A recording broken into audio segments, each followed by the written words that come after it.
Uh, so, welcome everyone. Thank you for joining us for the UN 2021 UN South Asia Forum on Business and Human Rights.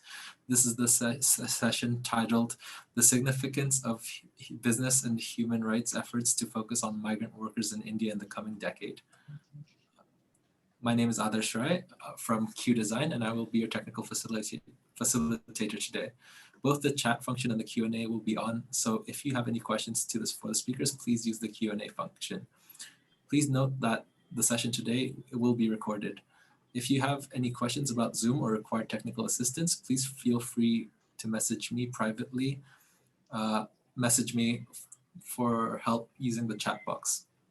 I will now hand over to Sanjay to start the session. Thank you, Adarsh. A very warm welcome to all of you. Really a pleasure to host this important conversation with the participants, as well as a panel of extremely distinguished professionals and practitioners who are with us in the midst of their important engagements, mainly because of the importance of this issue. I am Sanjay Awasthi. I am IOM's head of office for India based in New Delhi, and I'm going to moderate this session this evening. So let me briefly give you a background. As we all know, India is a country of origin, transit, and destination for international and interstate labor migrants. In 2018, approximately 30 million Indians were working overseas, and a significant portion of the domestic workforce is composed of interstate migrant workers. The government estimated that about 10 million interstate labor migrants were displaced from big cities due to the COVID-19 pandemic. The reports of human rights violations and exploitation facing migrants because of the COVID-19 lockdowns spurred the discussion about the role of both businesses, the government, and the civil society in terms of protecting these vulnerable sections of the society. You must have also come across Niti Aayog's recently circulated a draft National Migration Labour Policy Framework, which includes references to exploitation of migrants. And the idea is to come up with a comprehensive policy that protects the migrants in India. In addition to that, the government of India has also published 0 drafts of the National Action Plan on Businesses and Human Rights, NAP, in December 2018, which was aimed at operationalizing the UN Guiding Principles on Business and Human Rights, which is an international framework that recognizes migrant workers as particularly vulnerable to human rights violations. The government intends to publish another draft in the first half of 2021, which is any time now. And more recently, the European Parliament has also passed the new EU law that requires companies to address human rights and environmental standards within their value chains. So these are all very significant developments happening within India and globally. There is a very significant shift happening globally because of COVID-19. A number of jobs have been lost, especially in the Gulf regions. And the Indian migrant workers who already possess unique skills and qualifications, they have been looking for newer opportunities. Many have had to come back because of challenges faced in those countries, and same with the other migrant workers. So we now have, let me introduce the panelists in the backdrop of this, this information and background. The first panelist with us is Ms. Roshni Nugihalli. She is the Executive Director at Youth for Unity and Voluntary Action, YUVA, based in Mumbai. Roshni had set up this organization in 1984, and Yuva's work questions social structures, standing alongside the poor with the goal of empowering them to claim their rights and transform their realities. Yuva also aims to address poverty and social justice through community interventions, research, and policy advocacy. Roshni works on issues of youth and child rights, migration, informal economy, and governance. She has published on themes of urbanization, participation, and youth citizenship. She is also the co-convener of Vada Na Todo Abhiyan, a civil society coalition on governance, accountability, and SDGs in India. Welcome, Roshni, once again. The second panelist with us is Dr. Suresh Kumar Madhusudanan. Dr. Suresh Kumar is the Chairman and Managing Director of Seagull Group of Companies and Secretary General of IP, EP, CIL, and 4I. His Seagull Group of Company is an ISO 9001-2008 certified global human resources consultants company with offices in India and abroad. And he has earned a big name in providing so many valuable services to the migrants who are heading out of India. The company is also an active member of FICCI as well as ASSOCHAM, Indian Personnel Export Promotion Council, Federation of Overseas Recruitment Association of India. Dr. Suresh did his PhD in human resource management. So now you can see where his expertise is coming from. He's just not a practitioner, but academically also he is very well qualified to lead this company. And he has also done his MBA in human resource management. So it's a very unique combination. In addition to that, he's also a diploma holder in man-made textile technology. And he has represented India in the 4th Regional Conference Workshop of Alliance of Asian Association of Overseas Employment Service Providers on moving forward to sustainable dialogue and action program of ethical recruitment. So in addition to that, there's a long list. In the interest of time, I would not go into further details because Dr. Suresh is full of experience and qualifications. But one thing which I definitely want to mention is that he represented India in the senior officials meeting of the Abu Dhabi dialogues among the Asian labor sending and receiving countries organized in Colombo, Sri Lanka. The next panelist is Mr. Karumalayan. He is the National Secretary, Center of Indian Trade Unions, C2.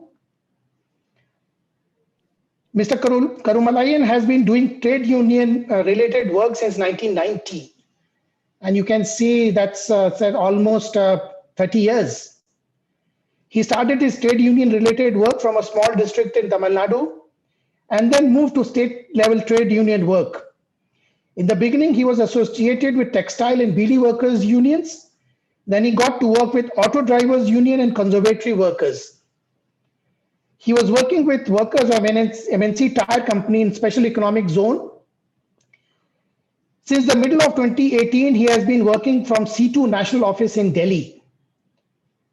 He did his post-graduation from Tuticorin in 83-85, and after graduating became a full-time worker of C2-backed student union. He has represented C2 in all discussions with the Parliament Standing Committee on Labour, as well as with the government officials on labor law codification. He studied labor codes and draft rules and has prepared C2's response from time to time. And now he's working as the National Secretary for C2. Thank you for joining us, Mr. Karumalayan. And our last panelist is Mr. Murli. He is Secretary of TEMA. After completing his master's in sociology, Mr. Murli started working in garment industries. He holds the position of General Secretary of Consumer Welfare Council of Tirupur North District for 25 years. He has worked in different managerial capacities for 20 years in Tirupur apparel industry sector. He is the project director of Veda Apparel Park Private Limited near Vedaranyam town, Nagapattinam district in Tamil Nadu. And he's the founding member of Tirupur Exporters and Manufacturers Association, TEMA. That's how TEMA is normally known. And at present, he is the secretary of TEMA. So welcome all of you once again. Indeed, a pleasure having you in this conversation. And just to help you run through some of the key questions which we aim to collectively look at in this meeting today. What risks and challenges and legal and practical barriers are migrant workers facing, both internal and international, throughout the migration process in assessing their human and labor rights?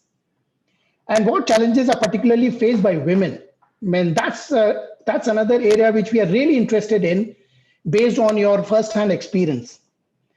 Then what are the good practices offering protection to migrant workers? So I'm sure based on our experiences, we must have come across some good practices, either at the government level or at the trade union level or civil societies, NGOs. So we could briefly talk about those good practices so that if they are worth replicating, people should certainly take them up to replicate elsewhere. And what are the gaps in the support currently provided by relevant stakeholders, including the governments, businesses, international organizations, and civil society actors to address the challenges identified? So despite these, the work that has been done, the challenges that we have been facing till now, what are the gaps which still remain and what should be the priorities for us collectively in terms of putting forward the output of these conversations? And last but not the least, what can relevant stakeholders do to ensure that the rights of migrant workers, especially women migrant workers, are protected and upheld throughout the labor migration cycle, especially in the aftermath of COVID-19? So these are general questions which I've just read out for you to have an idea in terms of what kind of issues we want to touch upon. And I'll request, I'll invite each one of you to please share your perspective on these questions. Depending upon your experience, your insights, please feel free to highlight the aspects which you consider are important from your perspective. So may I invite Roshni to please share your perspective on these critical questions. Thank you.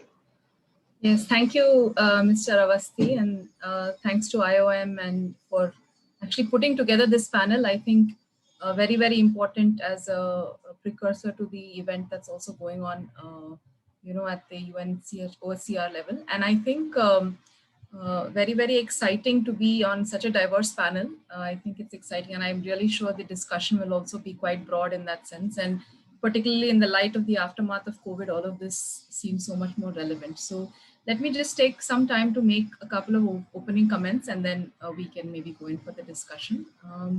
I think before we speak about migrant workers and human rights and social protection, I think a little bit about the context is very important. And since a lot of migration within India, domestic, is of course rural to urban, what we see the urban environment, is a very complex playground, where forces of caste, class, and gender are all intersecting. And this is happening in the face of declining welfare role of the state and the diminishing spaces for people's participatory democracy. And in this sort of context, migration has become somewhat of a constant. And with that, gentrification, informality, very, very closely linked, inequality and discrimination. This is becoming widespread. And I think this is important for us to keep in mind. And what are the implications of this context on migrant workers who often end up being the urban poor? Point one is invisibility. Their lack of documents, a lack of access to entitlements, social protection, lack of portability. I think that becomes a big part of their reality in urban spaces. And the second part is how that they are very essential for the city. No city is able to survive without migrants, but they're not valuable in that sense. I'll give you two examples which we came across in our work during especially the lockdown and the relief that my organization Yuva was a part of. We met a young man called Binoy who was cycling from Mumbai all the way to Assam, which is nearly 2,000 kilometers away, on cycles that they bought secondhand. And the whole reason they were doing that was they had not been paid. since January. Although they had lived in Bombay for the last 6 years, they hadn't been paid. The owner of their house was throwing them out, and there was nothing that their employer was willing to do for them. So, and they were the ones who were building the construction site. So they were working on a construction site, they were building homes. So while they're very essential, clearly when push comes to shove, the city does not value them. Another example I wanted to share was of Chandra and her daughter, who were migrants from rural part of Maharashtra itself. They were living in a basti in Mumbai, and because their origins was from the village, and they had not shifted their ration card because the husband was still back there. When COVID struck, they were completely unable to access the public distribution system. And although later on the Aadhaar linked benefit was allowed, that too was kept away from them because they did not know how to negotiate at the public distribution shop and take that forward. So here are women who were living on their own, not expecting charity in the city, migrated from another part of Maharashtra, but when in times of crisis, there was really nobody for them. They wanted that dignity, which was not offered to them. So I think this invisibility and this lack of value is very, very critical when we try to understand the migrant context. And when we are talking about principles, for if we look at migrant workers' human rights, especially linked to business, I think one important principle is rights holders have to be at the center. I think the business should not drive the process, the whole conversation. It really needs to be the rights holders themselves. And then understanding the heterogeneity amongst us, right? Migrants are a wide range of groups. It's not a single group. So that I think is also very critical. And then planning for intersectionality. If you're looking at a woman, she might be caste marginalized. She might also have a family. She might be a single woman. If you're looking at a Dalit worker, he might be a senior citizen. So really important to understand that intersectionality. And migration is, of course, linked to work and informality of work, but very critical that it is also linked to informality of housing. So if we do not look at the habitat context of migrant workers, then we are not really able to understand their entire picture. And also looking at throughout the life cycle of the migration cycle, right? I mean, whether you're a seasonal migrant, whether you've been here for some time. So I think these are some of the broader principles in that framework when we want to talk about, migrant worker human rights, especially in the context of cities in India today. And you spoke, Mr. Avasthi, about challenges. I think, of course, big challenge is dispossession of land, which in rural areas is a major cause of migration, property rights, tenure security. I'll not go into that because Yuva's work is primarily focused in urban areas, but that is also part of the backdrop. In the urban area, of course, big challenges are legal, economic, and social protection, right? No job security, lack of fair wages, trafficking, bonded labor, precarity, very, very huge. A slight shift and there's absolutely no resilience, all of which hits women more because of their intersection with other vulnerabilities. Wage security, there is lot of non-payment of wages for full work done. That is also a huge issue. And then also poor financial management and lots of in the cycle of wages, there's a lot of losses that they go through. For social security, there are several provisions for welfare boards and other institutions, none of which are most of which are quite defunct. Insurance of all forms is inaccessible, and especially lack of streamlining between the municipalities and the state. So there might be good laws, but then this lack of convergence between the two becomes a problem. The municipalities do not allow for the pieces which allow the workers to get their rights from the state. And of course, very few specific benefits for women. I also want to talk about habitat security because I think this is something that we often don't refer to when we speak about migrant workers is where do we find them living, right? They're living either on the streets, on construction sites, in bastis, on the pavements. So evictions is a huge part of their life, forced evictions, lack of shelters, they go into temporary residences, there is no rental support, and very, very poor access to basic services, water, sanitation. So this impinges a lot, it's huge violation of their rights, and it impinges upon their own ability to thrive in the city. So I think habitat security is another big challenge. And of course, family care, whether it's education of children or gender-based violence. And that is also linked to the spatiality of where women are working. If they're working in somebody else's house as a domestic worker, the nature of violence is different than if I'm a vendor who's working on the streets, or if I'm a construction worker, or if I'm a waste recycler. And I think all of this is different, and there are no mechanisms which are really disaggregated, to really look at the spatiality of violence that we see. Of course, occupational health and safety is a big conversation that we need to have in terms of challenges, and the unionization and collective formation. Again, in the informal sector, this is not as strong as we would like to, and both at the source and the destination, this lack of collective bargaining, even if it's not a formalized union, without any sort of group collective, it becomes very difficult for migrant workers to really claim their rights, especially vis-a-vis the policy environment. Also, we find that a lot of migrants do work in the micro, small, and medium-sized enterprises. We're not all working in the large-scale enterprises, and the regulation of these is also a challenge, and that puts them at greater risk in terms of their human rights violations and being able to really understand what they can claim. Of course, the current labor law reform that we're also seeing are they're really giving a lot of pushback against collective bargaining, undercutting several of the human rights. So I think that's a huge issue where we are worried about.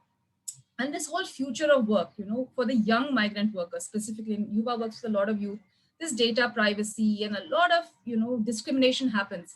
And that's where even, the whole tech industry also, we really need to understand where do we, start this conversation on human rights of especially the gig economy workers, many of whom are also women. Women are the ones who are going and doing these beauty, treatments and spa treatments and so on at home. So I think we need to really look at that as well.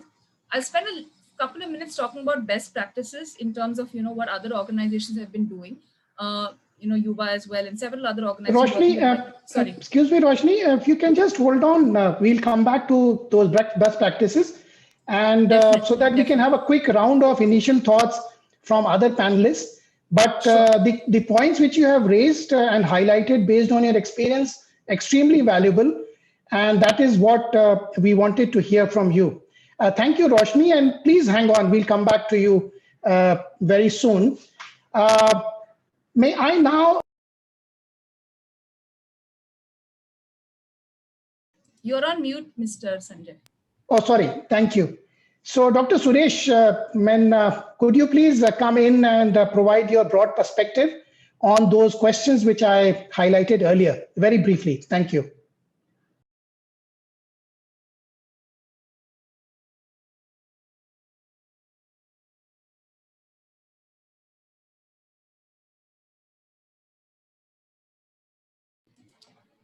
You're on mute, Mr. Suresh. Yeah, yes, sorry. Good evening, Mr. Sanjay Awasthi, Mr. Roshni Nugaheli, and Mr. Karumanayan and Mr. Murli. It is indeed a pleasure to be here on the second UN South Asia Forum on Business and Human Rights, discussing about the significance of business and human rights efforts on migrant workers in India in the coming decade. As Mr. Awasthi has asked for the challenges facing on the migration, since I am into the overseas recruitment field for the last 3.5 decades, I think it is better I'll talk about the international migration issues, as Ms. Roshni has already told about the domestic migration.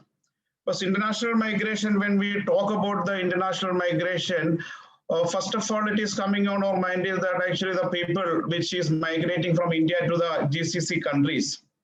This has been started in the early 70s, and it's actually in the contemporary globalized world, international migration, particularly the mobility of workers, is an essential driver of the global economy. And as far as the India's remittance and all is concerned, India is the highest remittance in the world, which is estimated to about around 83.3 billion US dollar. And during the pandemic situation also in 2020, India has received around 76 billion of US dollar. As per the World Bank 2020 reports of internal migration, which is contribute around 2.83% of the India's GDP.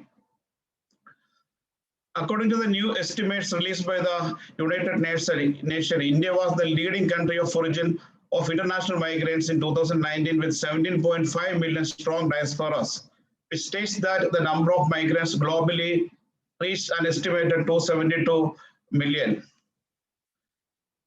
India is a major supplier of low, medium skilled labor, skilled and highly skilled laborers to many of the GCC countries and certain countries in Europe, UK, and Malaysia.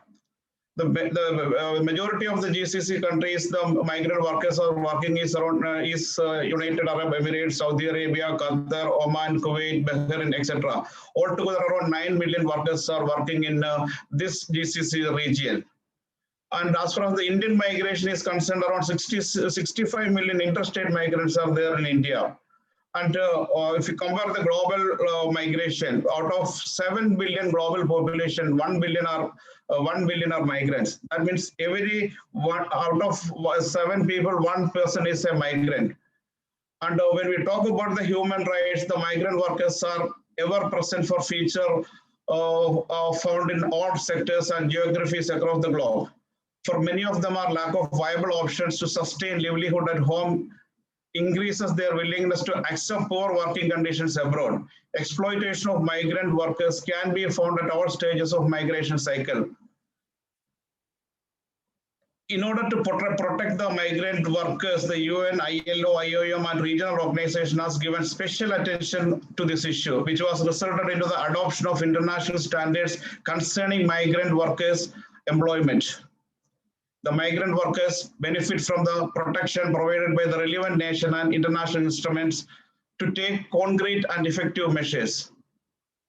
Government should set up a migration promotion agency to help with the information and guidance about recent developments and opportunities. Intent to migrate should be trained and relevant skills matching with global standard. The initiative taken by IOM and ILO is laudable. And as Mr. Awasthi said that the Niti Aayog is national migration labor policy on exploitation of migrants and protection of the migrants in India is a good step. And as far as this national action plan, which was introduced in 2018, it's also a very good plan for this migrant workers benefit. And as far as the exploitation is concerned, basically exploitation starts from the destinations countries policies and all. For an example, if you see the visa cost of foreign countries, I have a certain figures of the foreign countries visa charges. It varies from around $750 to $2,500. For an example, for getting a visa in UAE is costing almost 2,500 US dollars, and Oman it is around 360 US Omanian dollars, Omani real, which is equivalent to around 750 US dollars. The cost of the visa and the other charges is very exorbitant. ILO and United Nations should focus on to minimize this cost of getting the employment visas and all. In Saudi Arabia, and visa is costing around 500 US dollar, but every year the employer has to spend around 2,700 US dollar to renew their visas and all. This is an exorbitant rate, and this is partially shared with the employee salary and all, because this is the exploitation starts and all. And when you come to the recruitment part and all, the major issues is where as a recruitment agencies facing, human resource agencies facing, is that the illegal recruitment agencies in the fray. Because a lot of illegal recruitment agents are there in India, and 1,700 authorized recruitment agents which has been licensed by the Ministry of External Affairs, Government of India, and we are paying 50 lakhs bank guarantee with all the proper infrastructure, is doing a wonderful job. And recruitment is also can be classified into 3 categories. One is fully free recruitment, because normally companies like us is doing a free recruitment because the client pays us for entire cost, like the recruitment charges, medical charges, joining ticket, everything the company pays. This is called the fully free recruitment. And another is that actually partially paid recruitment. In that case, client provides the visa and other ticket and all, but whatever the service charges for the recruitment has to be collected from the candidate. That is, government has authorized the recruitment companies to collect 30,000 rupees as a service fee from the immigrants plus the GST. It's coming around 34,500 rupees. And this is normally the normal way of recruitment is happening. The third one is the worst one, because entire cost of recruitment has to be paid by the candidate. In that case, the candidate has to buy the joining ticket cost, and candidate has to pay for the recruitment charges, candidate has to pay for the insurance, whatever it may be. That also government has been restricted not to charge more than 30,000 rupees. And in these cases, what is happening? The official recruitment agents may not be entertaining such type of employers from the Middle East, foreign employers. Whereas these illegal recruitment agents, they are ready to pay for their visa cost also and get this visa, and they charge exorbitant rates from the candidates and send them. And if you see that as a recruitment fraternity, we are doing a Yemen job. We are creating around 2 million jobs in a year, and making India is one of the best destination for the skilled and semi-skilled workers. But the problem is that every year from the GCC countries alone, is the foreign remittance is coming around $30 billion US. But because of the certain black sheeps in the fraternity, in the industry, and their name has been spoiled by these people. And in spite of repeated request to the ministry and several meetings which we have been held with various ministers during the time of Madam Sushma Swaraj, she has been taken up this issue very seriously. And Government of India spent around 12 crore rupees for the media campaign during 2017 and 18. But still the people are not going to the authorized recruitment agencies for searching of a job. And all the campaign has been made and awareness program has been done, and any candidate or any people can go to the e-migrate portal to verify whether the recruitment consultant is genuine or not. Still the people is not following this thing. And this is spoiling the entire recruitment of process of India. And this has to be dealt with very seriously, because normally if you see that lot of Sureshji, just a second. May I request you that you have we have taken note of a number of important points that you have highlighted based on your first-hand experience. If you can just hold on, and we just go through the round and come back to you again. That's fine, sir. Yeah, thank you. So I'll now come to Mr. Karumalayan. Please, share your experiences based on the key questions that I had read out in the beginning. What are the current challenges? What could be done to address those, the good practices, and primarily emerging from your own experience of dealing with these issues through the trade union perspective. Thank you. Thank you. Thank you for meeting you all in this critical juncture where our Indian migrant, interstate migrant workers are facing a great hardship. Sir, is it audible to you? Sir, is it audible? Yes, we can hear you. Okay. So I think, anyhow, first of all, I want to thank you all for organizing such an session of a most precarious worker. The issue which is being most neglected.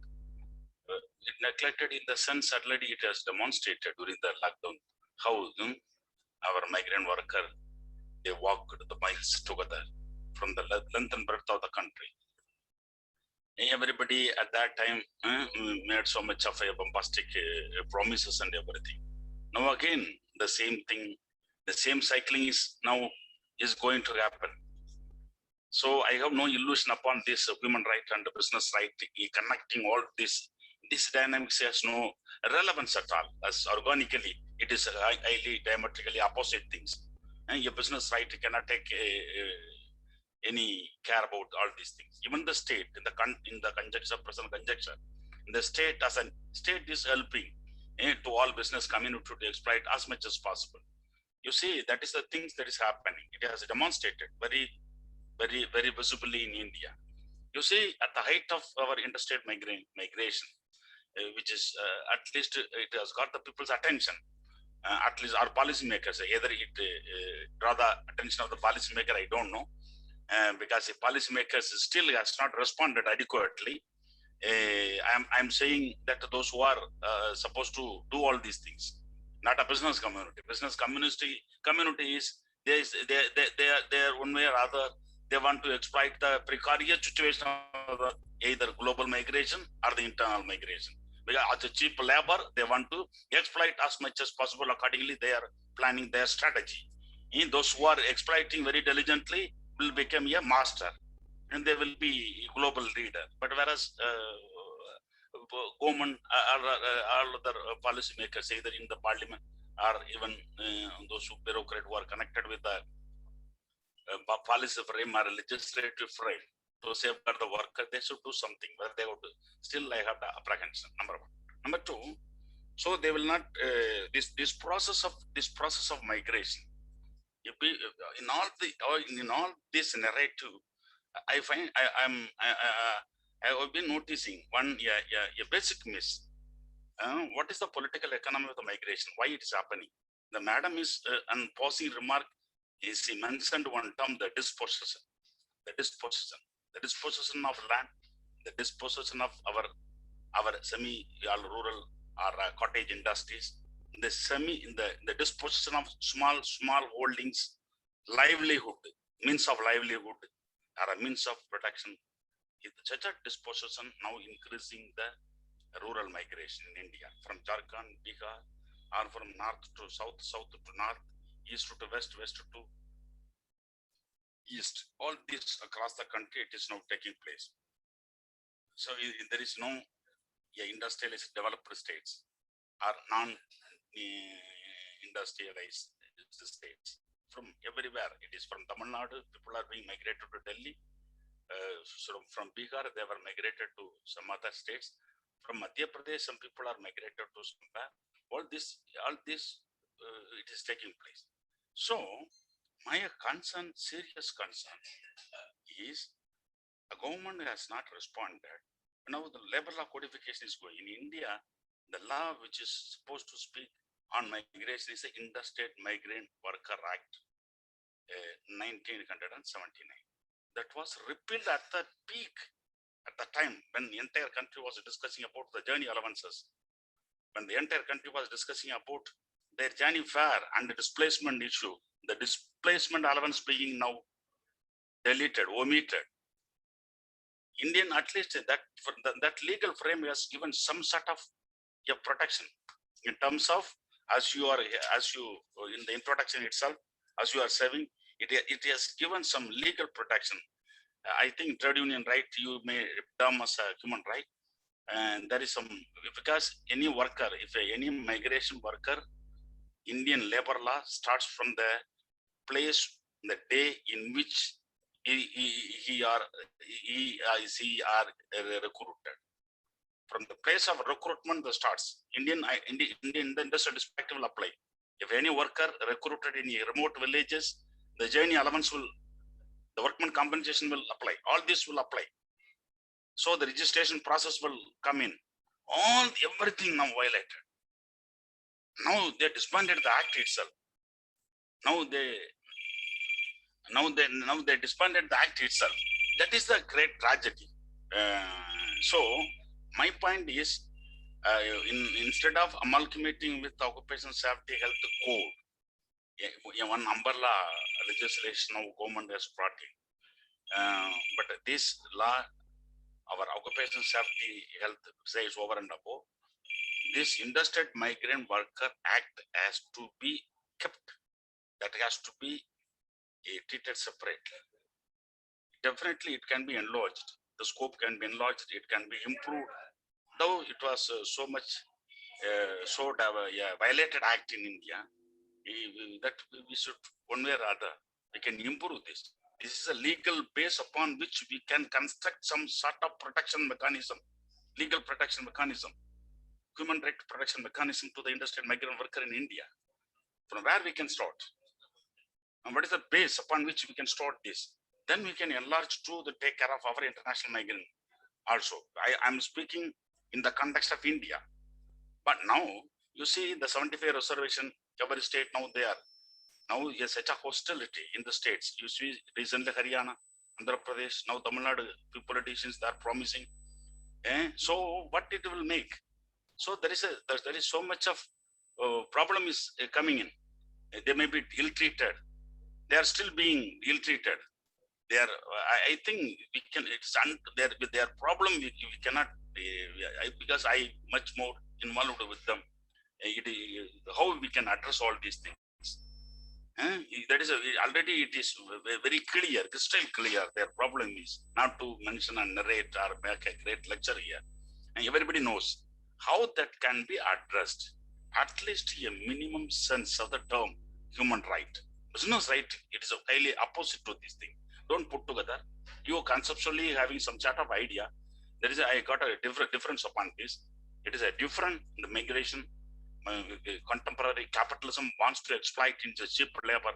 Accordingly, the labor mobility, all this a bombastic term and such a jargon being evolved now, it has no meaning at all in the reality of the life of our gullible, most exploited, our workforce, which is now became a life, what you call in Indian economy. In this, their contribution, the migration worker contribution increasingly becoming much more, but they are going to, as on the date, there is no mechanism. Anyhow, from our side, Central Trade Union, we are trying to break all this barrier. We want to build union. We want to organize them. We are making our own mechanism to organize, bring them into the mainstream of the trade union, make their issues more visible, more heard. That in such a way, we are now starting to work among them. Specifically, we are making some organizational effort. We are evolving some structure also to get into them organized in the mainstream. Then only we can make them heard. We can make them this invisible workforce visible. Thank you, sir. As my preliminary remark, let us proceed. Thank you, Mr. Karunamalayan. That was indeed a good overview of the migrant workers' challenges from your perspective. Thank you. We will now turn to Murli. Mr. Murli, please provide your overview based on the initial few questions that I had actually highlighted. So please, over to you. Please unmute yourself. Yes. Is it audible? Hello. Yes, it is. Yeah, we can hear you. Yeah, good evening to everybody. So it's a good time to share all the things after the COVID problem. It is after a discussion, it may be good for framing all the data for rules framing or betterment framing. Maximum, it is a human rights problem will arise migrant laborers because of not only COVID problem, it is permanent problem with India because of why they are moving as migrant laborers because of income. When we are getting good income, they are focusing to another state or another district. It is quite nature. It should be stopped or framed with the rules and the regulations only. We cannot stop all the things. Maximum migrant labor coming to MSI sector only, not in the corporate sector or another thing. When they are going to corporate sector, it may be followed by framed rule. So they will not be affected much more. They are affecting only MSME sector or migrate to non-formal work sector areas. Non-formal may be working nature area or non-formal contracted basis workers. It should be framed under government rules only, not as per a discussion went all the things. As per government data, more than 50% workers are migrant labors only. It should be framed under rules only. That Tirupur is two type of works it's entertained. One is the direct labors, another one is contract labors. Now we are facing in Tirupur itself. So as per my experience, I am sharing. It is better.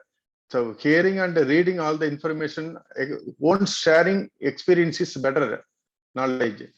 We two type of migrant labor we are using. One is permanent labor. It is employed by employer.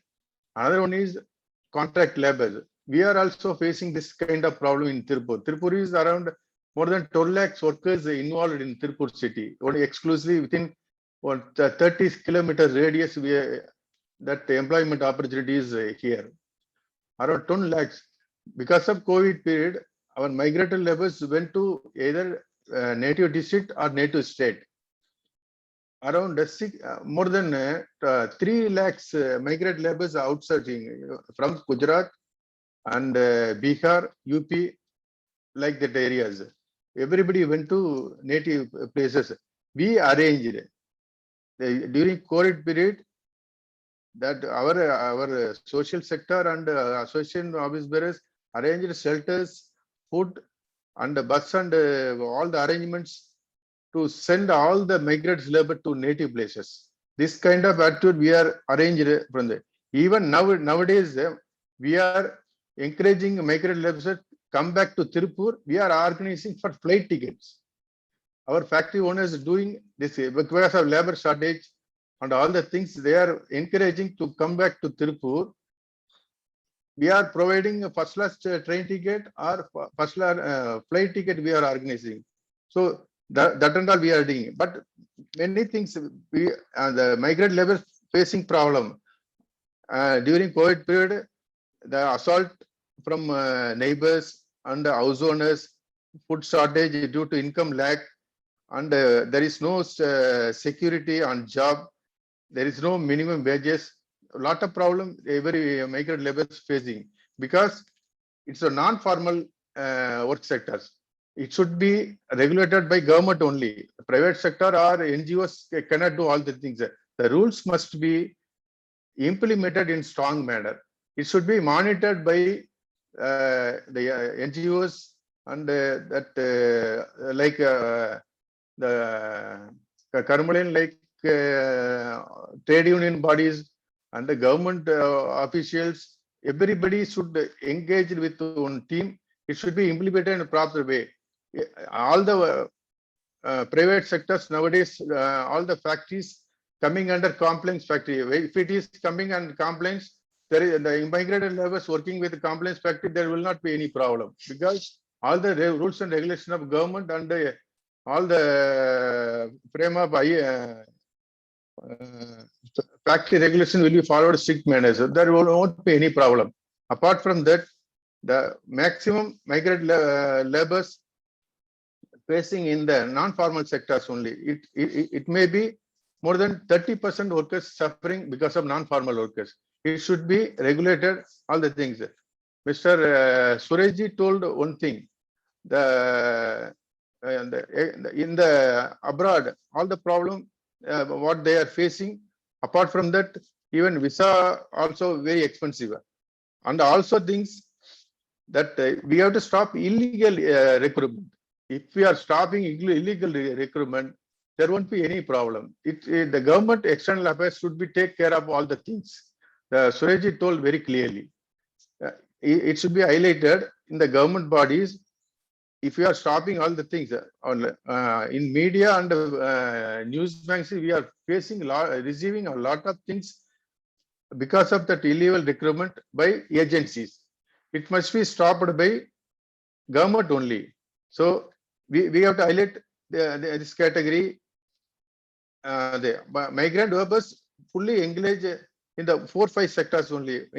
First for agri, and for their health categories, building construction, and garment production, and entertainment, like that categories only.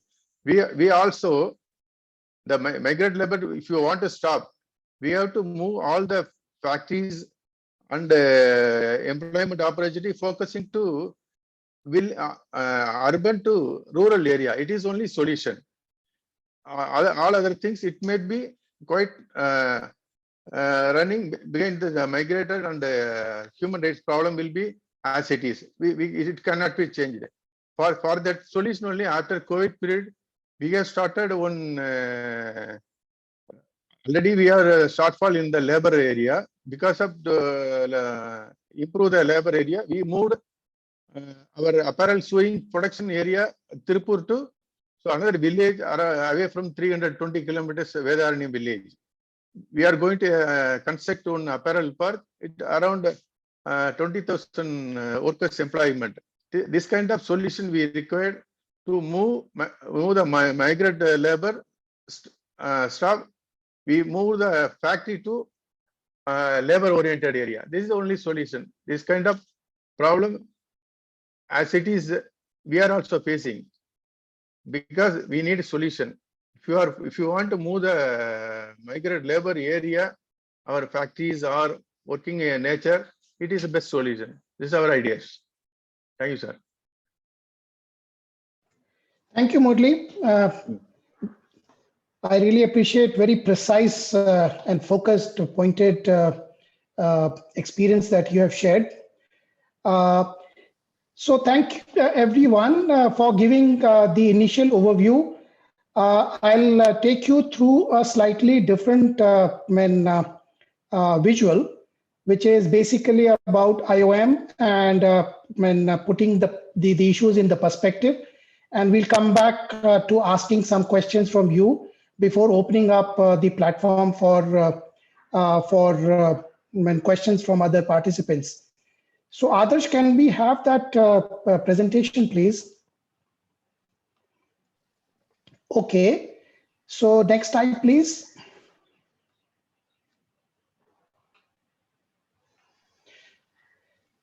Okay, so very briefly, I wanted to share, and that fits in well with some of the issues that most of you have raised. What IOM does, IOM is committed to the principle that humane and orderly migration benefits migrants and society, and that is something which especially Mr. Murli and Mr. Suresh highlighted in the context of international migration. And Mr. Karumalayan and Roshni highlighted in the case of the domestic migrants, the internal migrants.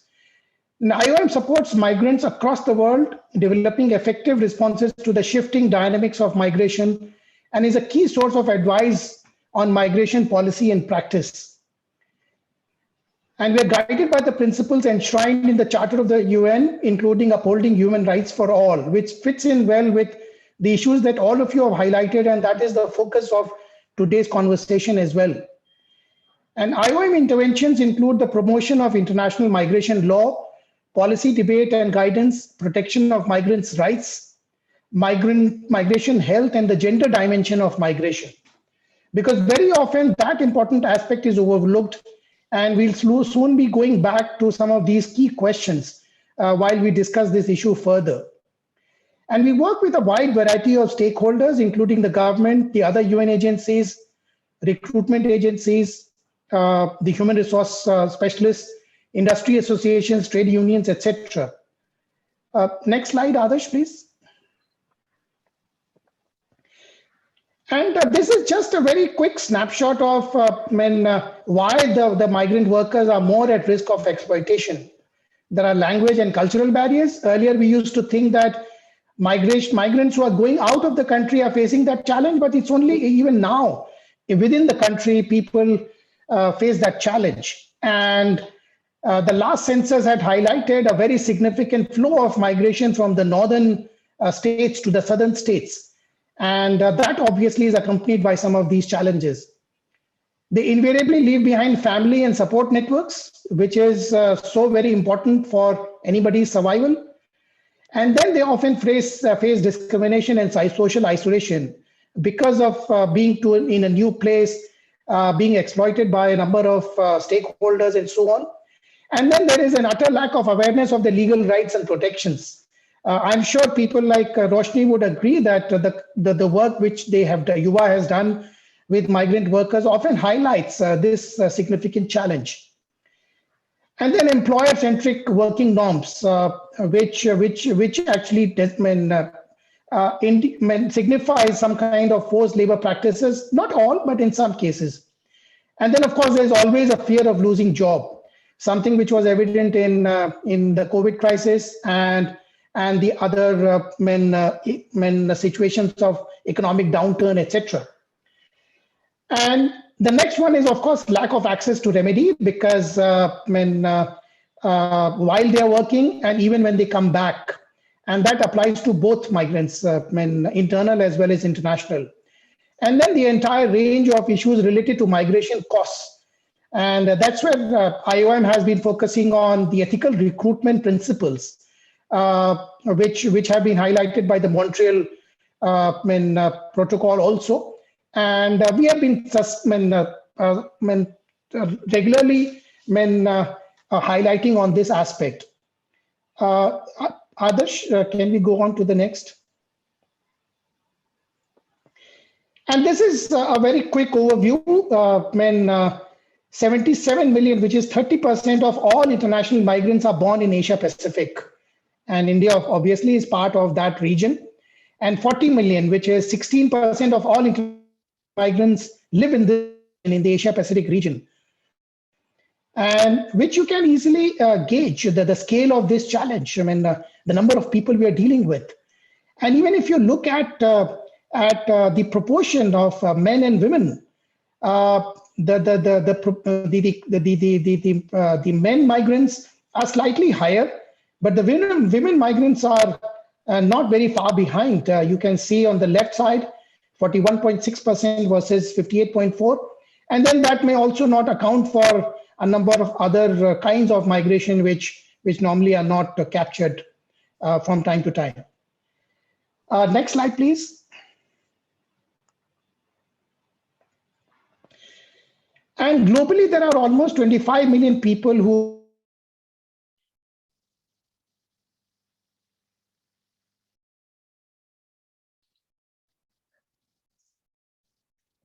are in situations where are working in the private sector. 50% of these are in debt bondage, and highest prevalence is in Asia region, 4 out of 1,000 people.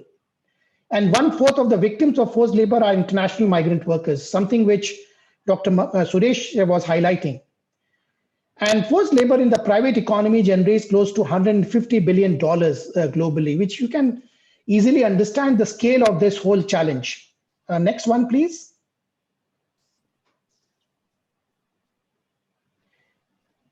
Adarsh, next slide, please. Yeah, thank you.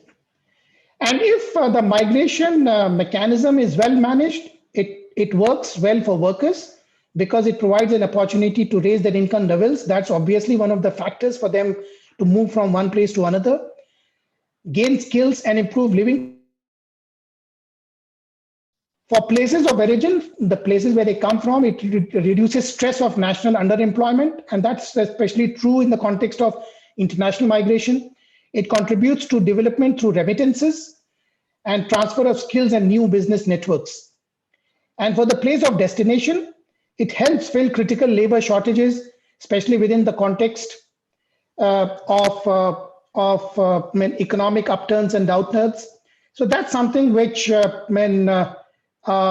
we look at from all perspectives, we can easily understand that. And it can apply on the internal migrants also. Next slide, please.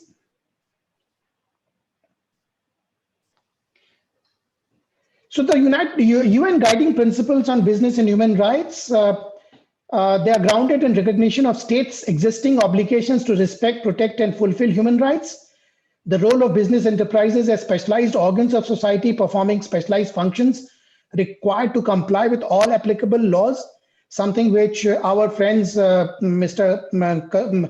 Murli and others have also highlighted, the need for rights and obligations to be matched to appropriate and effective remedies when breached. And these guiding principles apply to all member states, to all business enterprises, both transnational and others, regardless of their size, sector, location, ownership, and structure. Irrespective of the fact that whether they are MSME, industries or small, they apply on all. Next slide, please.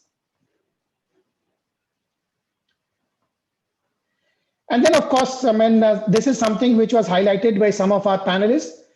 In terms of reforming the labor laws, 44 labor laws were actually merged into 4 codes: wages, social security, industrial safety and welfare, industrial relations.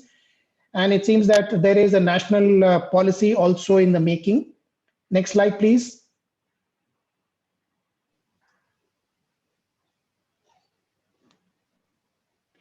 So these are some quick pieces of information, which I'm sure all of you are aware. The labor codes, the existing 29 laws subsuming into a smaller number of codes. And then, of course, the new labor codes will be implemented from April 2021 onwards. And one of the ideas is to help investors accelerate growth. That is the stated objective of some of these changes. And next slide, please.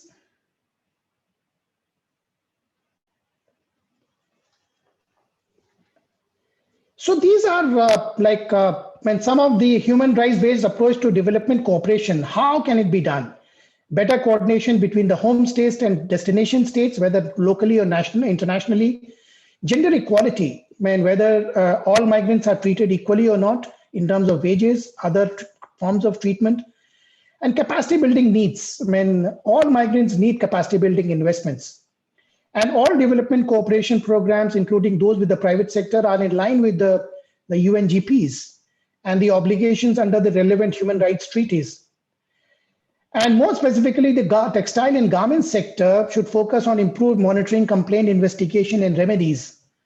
And then, of course, support to multi-stakeholder dialogues that are participatory and inclusive, where applicable, such as the processes leading to the development of NAP.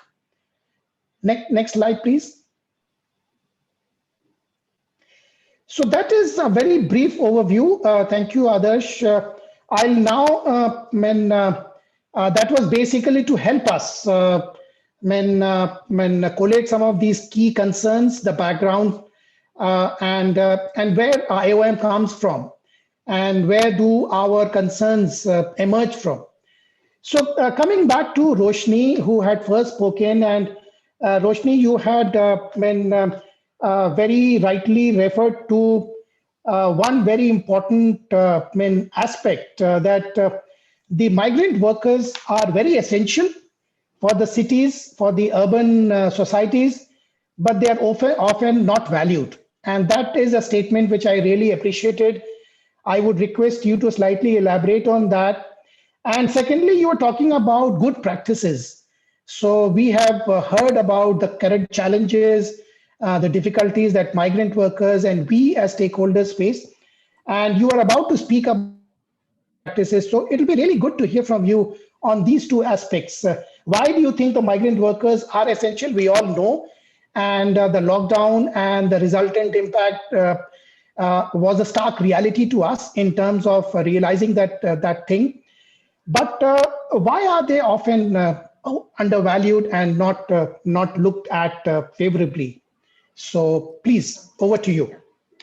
Thank you, Mr. Sanjay. I think it's very interesting you picked up on that. I also borrow that from feminist theory in terms of how care work and women's work is often very, very essential, and society does not function without it, but very, very undervalued at the same. So I think, it's sort of extending that theory to migrant workers where the situation is the same.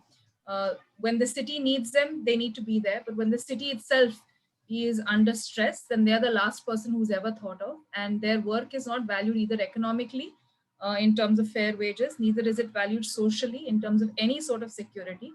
And overall, they also face discrimination and violence. So, I think that is the backdrop. And for us, all the amount of relief we did during COVID, we knew this was reality, but it just kept coming back to us again and again, how the people who are, if you look at Bombay, urban poor are 60%, many of whom are migrant workers.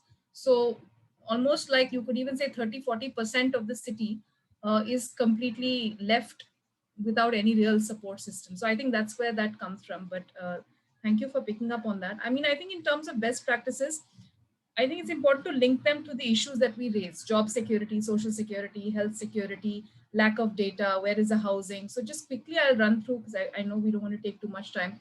What organizations like Yuva and others do, we also run wage recovery helplines, for example, whereas just to really ensure that fair wages are paid based on, helping people to keep that logbook, especially for construction workers or domestic workers who don't have any formal sort of agreement at all. So that is something we do, working with labor departments, working, basically on mediation, not so much legal, but legal mediation, not exactly filing cases. And that has been a huge success. Just a small labor helpline that we run in the city of Navi Mumbai recovers, close to 60 lakhs every couple of years. So that is really huge. And these are all migrant workers coming from different parts of the state and the country. Similarly, financial management is another important tool that migrant workers, really benefit from. In terms of social security, I think many people have already spoken about it. The boards that exist, we need fast track registration. We need self-registration, digitization. All of that fell apart during COVID because the registration in, say, the construction workers board takes 6 to 7 months. And even if that happens, so all of this really, there's a lot of bureaucracy and implementation hurdles that we need to go beyond, and portability of benefits, because a migrant's journey is not always point to point. It is also traversing. So that portability is very, very critical. We need to push for that at the highest level. Similarly, even the Unorganized Workers Social Security Act is completely unimplemented, and Mr.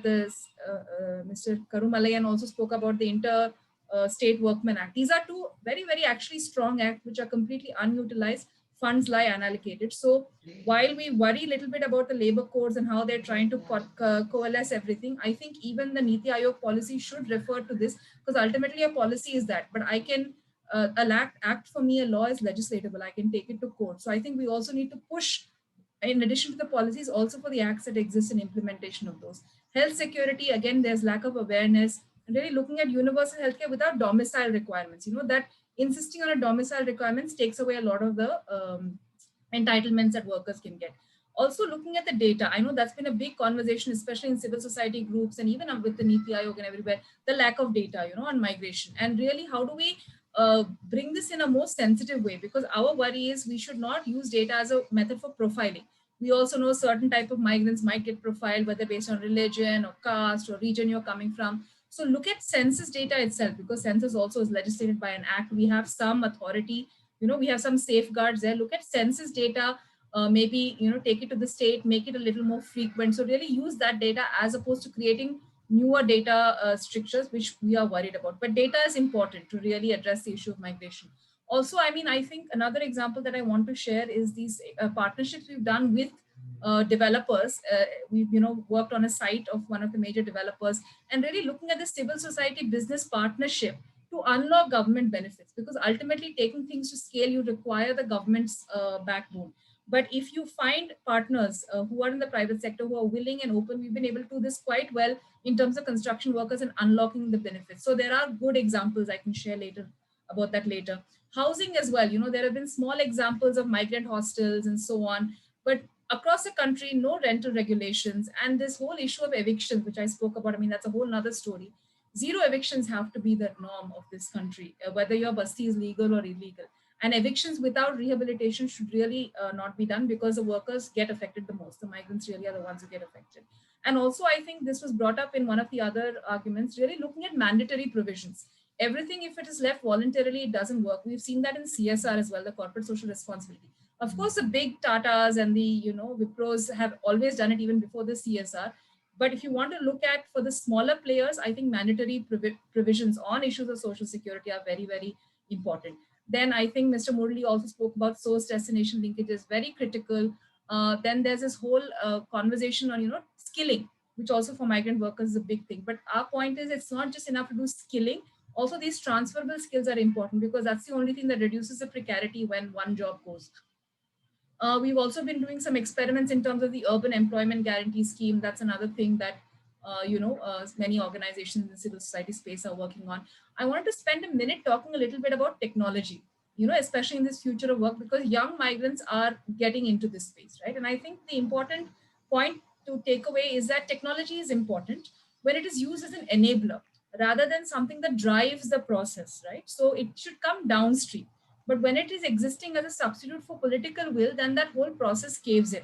So if I just make an app for migrant workers and say, I would get all my solutions here, but it is not really enabling that conversation with the department, or it is not enabling that conversation with the employer, then it is of no use. In fact, it can also be very disenabling, and it can be violative as well. We have some questions in terms of 360-degree surveillance, especially when we're looking at, border migration. We know the history about the CA and other things. So technology can be improved to do last mile access, but typically governments we see use it as a centralizing mechanism, and they partner with businesses to do this, which is ironical, but it's true. So that really, I think, as groups, we need to ensure that that technology is used downstream, not to drive the process. Very important point, Roshni. Yeah, I mean, just to finally, I want to just conclude before we go into questions. I think we need, I think civil society can work with business. I take Mr. Karumalian's point that business is a little antithetical, but I think we need to find a midway, and we can try to be an alternative voice, at the global level, to also not just be a voice, but to influence domestic decision making at the domestic level. If we can form those partnerships to put pressure, but we need social protection and all forms of human rights for a wide kind of migrants, right? Heterogeneous, longitudinal, intergenerational, and keep those measures evolving. They cannot be set in stone, because post-COVID, the world is a different place. And we really need to work as active partners for those who are, left behind, and ensure that data and technology does not become violative in that context. Thank you, Roshni. All very important points, especially the one which you talked about, technology as an enabler. That was really important, something which is often overlooked. Thank you. May I now go to Mr. Suresh and with a very specific question. Dr. Suresh, you highlighted the challenges which are faced because of the proliferation of illegal recruitment agencies and people getting exploited in the process. And we all know the kind of work which companies like yours are doing. So apart from the efforts which are being made by the government, what is it that the legally registered, established recruitment agencies and the civil society can do to ward off that kind of challenge which we are facing from the illegal and run-of-the-mill recruitment agencies which are out there to exploit? Because the reality is that these are the people who first come in contact with the aspiring migrants, and obviously they are not really aware and they fall into that trap. So what can be done to avoid that situation? Regarding this illegal activities, as per your question, I would like to emphasize certain facts. Because as I said earlier, that around 1,700 recruitment agencies are being licensed by the Ministry of External Affairs. They have put certain norms for running these recruitment companies. We need to have 550 square feet office, need to pay 50 lakhs bank guarantee, and all other lot of formalities are there. But this illegal or unscrupulous agents are operating with an email ID and a mobile number.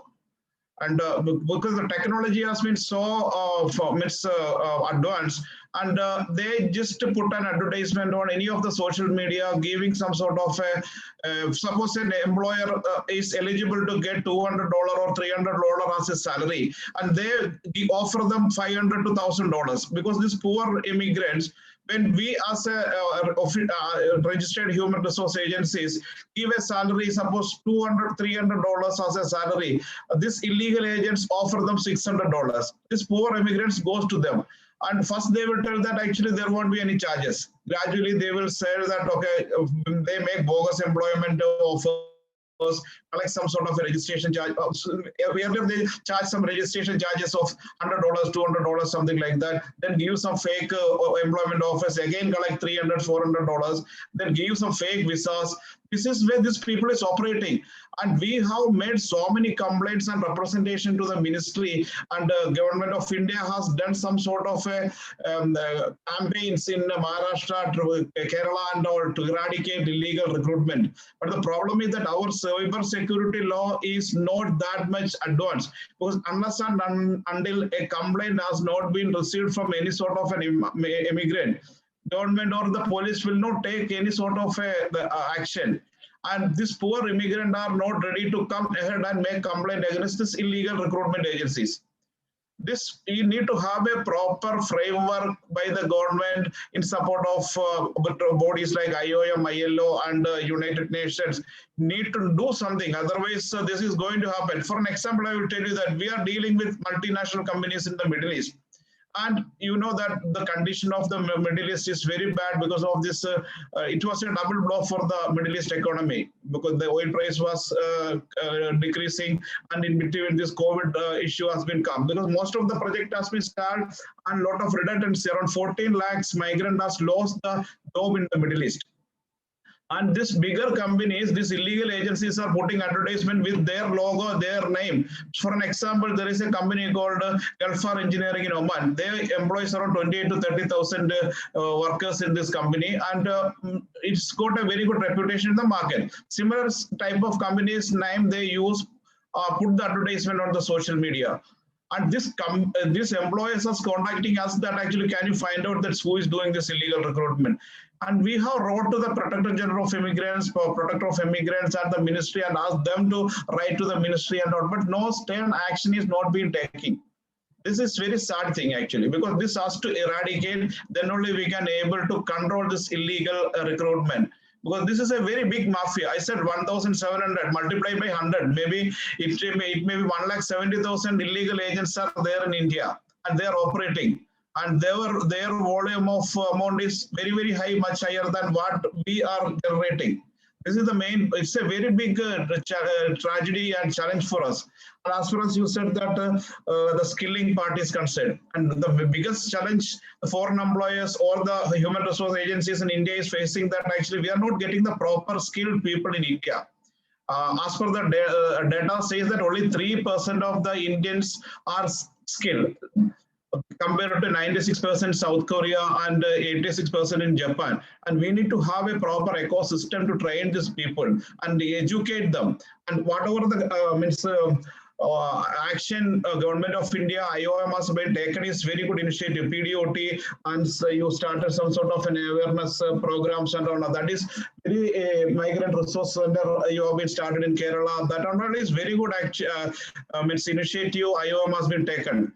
And such type of initiative has to be taken by all the NGOs or social media, social organization. Then at least we can able to curb this type of illegal recruitment. Okay, Thank you. If you allow me, I will give some sort of another migrant labor's issues what we are facing and all.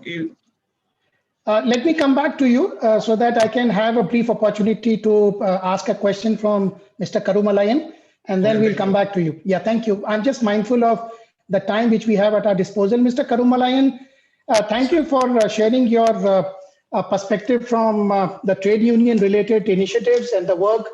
And so in terms of the way forward, of course, you took a lot of pains to explain the challenges which the workers are facing and the efforts which your union has been putting in to support the workers. What should be the way forward? Because it's an ecosystem, as Roshni and others have also mentioned, it's an ecosystem which requires all of these players working together, all of these stakeholders working together, and each is dependent on each other. So what should be the best way forward, especially in the current period of crisis resulting from COVID-19? Thank you. Yes, sir. Thank you. Anyhow, I understand your area of concern. It's not an ecosystem at all. A system being created in the entire all our deliberations. We won't bother about the system which has created the migration, the precariety. The precariety being created in a given system. It's not an ecosystem. A system which has created a most ruthless exploitative system. Okay, that is number one. Now every partners, all the the so-called, I'm not talking about the civil society or others, the government structure and everything, they are facilitating this exploitation. They are facilitating. Sir, our gentleman is saying about our interest, our international migration, that is unscrupulous, illegality being legalized. Illegality, whether we got on so much of at a government command, we got on so much of wherewithals, we can trace them, we can book them within a fraction of a second. We are not able to do all these things. It is a system which is allowing them. That is a point, either in the international migration. For the state migration, at least my humble reading of the situation, that we should first have a legal frame, sir. Then only we can at least address the issue. We can get into the area. We should have a legal frame, not at the mercy of the entrepreneur, not at the charity. It is not a matter of charity. Labor is a very important component in the means of production, in the total factors of the production. Labor as a means of a very important factor that has to be legally put in a place in an appropriate area. Then only it can be legally protected. So I think we should that repealing of the Interstate Migration Act, Workman Act, that has to be done away with. We should reinstate that act. We should strengthen that act. We should start from the registration of the worker. Why they are not able to register them?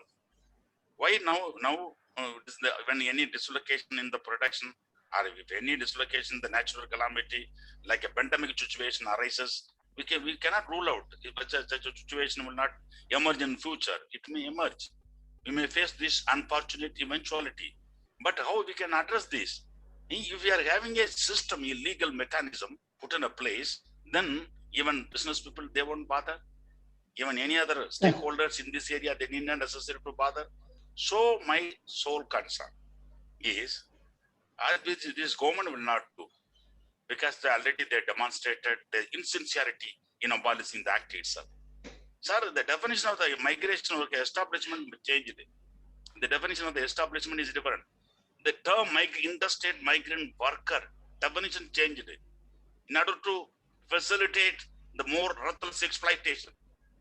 All the benefits, small benefits that has been done away with. How we are going to protect? So at least my concern is, at least that has Got to it. be, whatever already exists, that has to Thank be you. incorporated.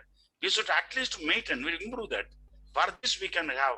So all this policy, all this, it is a matter to divert the real issue from somewhere. That is why Nitya, you call these people are doing this.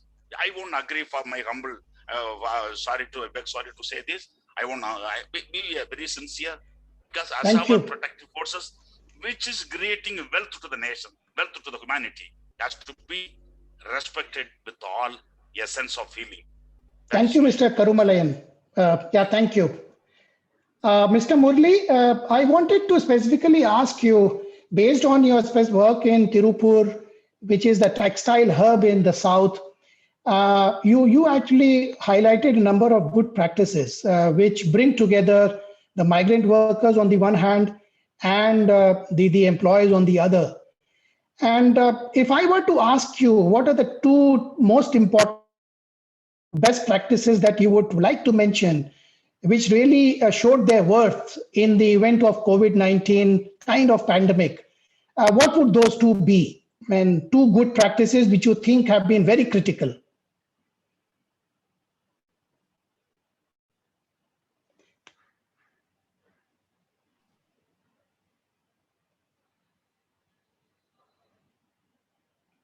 You are muted again. No. Yeah, I can hear you now. Thank you. Yeah, can you repeat? So I'm saying that you talked about number of good practices in the event of COVID-19, Yeah. which were demonstrated in the area where you work. Okay. And I wanted you to spell out two of those practices which you think have really been considered outstanding and really helped the migrant workers in the pandemic situation. One is most essential. There is no data in between migrant worker in the hometown and destination end. It should be recorded both area. That is the only solution. Not even. So I have faced one problem. There's a lot of Orissa guys migrated to Tirupur. During pandemic guide, I received one call from Home Secretary from Orissa. He called me. There is a lot of migrant worker in your town. Can you help them for food and other facilities? I don't know who is working there. Then I told them, you please put my mobile number and name in your site. Then I received some 56,000 persons. I cannot help them individually. I collected from all the organization and social welfare organization to help them food and all the other things. Like it should be avoided. The destination end and the native town, all the state government body should be make a record. Who is going, where is going. It is. Yeah, I really sorry. appreciate you have flagged up this point, because this has been recognized as a major challenge throughout the last few months. Yeah. Yeah, one more thing, Mr. Karumalai told regarding wages. Each and every 3 years, minimum wages should be increased and it should be implemented between trade union and all the owners union. It is happening past 40 years. We are following that same structure only. As soon as agreement made every 3 years, then now it is going on in Tripur. After completion, he will inform all the around the city, 20 kilometer city. This is the basic increase of wages fixed. You ask them factory and you get it done. All the factory owners, like that way it is going. It should be applied all over India. The minimum wages should be fixed, because all the migrant labor coming one destination to another destination, only wages, but the cheating will be there always. It should be eradicated, fixed wages, minimum wages. Thank you. Thank you, Mr. Murli. Yeah. Thank you for these two very important points. I am just mindful of the time, and there is one question, and that is, does the government of India advise recruitment firms to profile international migrants, such as their community or any other factors? If so, is this not a violation of rights? So probably this question, may I pose this to Dr. Suresh? Do you want to hear this question again? Yeah, I read the question. Okay. Okay, please. Because as I said earlier, that role of recruitment agencies or role of a human resource agencies to safeguard the rights of a migrant. Because in case if the recruitment agencies are not being there in the fray, a lot of such type of illegal activities may be happening. Because now India is an emerging country with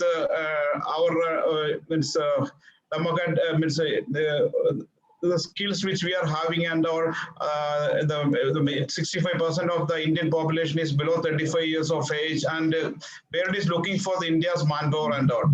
And India to be the skilling capital of the world, then there is some sort of regulation has to be happen, and government of India has to do some sort of a regulation, and in there the role of recruitment agencies or the human resource agencies place. I don't think that is it's a violation of human rights, and it is in fact it is a protection of human rights. Okay, thank you. Roshni, you also wanted to share something? No, okay. That was by mistake. Okay. Okay, thank you. That was a wonderful conversation with all of you.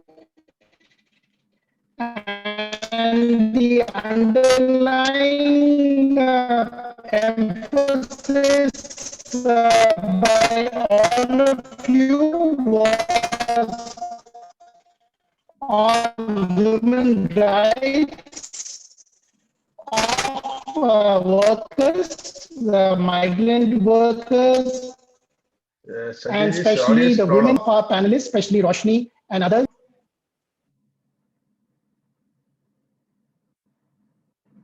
Sanjay, there is a problem in audio. Audio is a problem? Yeah. We weren't able to hear you now clearly. Hear you properly. Okay. Can you hear me now? Yeah, we can hear you. Okay, thank you. So I was saying that the underlying emphasis of all the panelists was human rights of migrants, irrespective of the fact that whether they are internal migrants or international migrants. And the insights that have been brought on the table, especially with your very significant diverse perspectives from the trade union perspective, from the multi-stakeholder engagement perspective, from the civil society perspective, and from the recruitment agency specialization perspective, that has been immensely helpful. in collating these views and ideas and bringing them together. And I'm really thankful to all of you, as well as the participants, for joining us on this occasion. And this should not be the only way and opportunity to interact on such an important issue. We should continue this interaction through various other mechanisms. And at least I would like to do so. And let's find ways to continue engaging on these important issues so that we can collectively find a positive way forward on most of these challenges. There is no doubt about the fact that all of us agree that migrant workers are a very significant part of our society. They play a very significant role in our society and the economy, and it's our collective responsibility to look after their rights and our responsibilities. So thank you once again, all of you, and especially Roshni, Mr. Karumalayan, Mr. Murali, and Dr. Suresh Kumar. It's indeed a pleasure having you in this webinar. Pleased to have you here. Thank you very much. Thank you so Thank you much. very much, sir. Thank you, Sanjay ji, Suraj ji. It's better we will have Ji. photo sessions for the. Yeah. Thank you, everyone. Thank you. Okay. Everyone. Thank you. I think Thank you. will take And the thanks to photo. Amit for bringing us together for arranging this. Okay, Thank okay. you. Lord. Great. Bye. Thanks, Amit. Bye-bye. Bye. Thank you Bye, very Amit. much. Okay, bye. Keep in touch.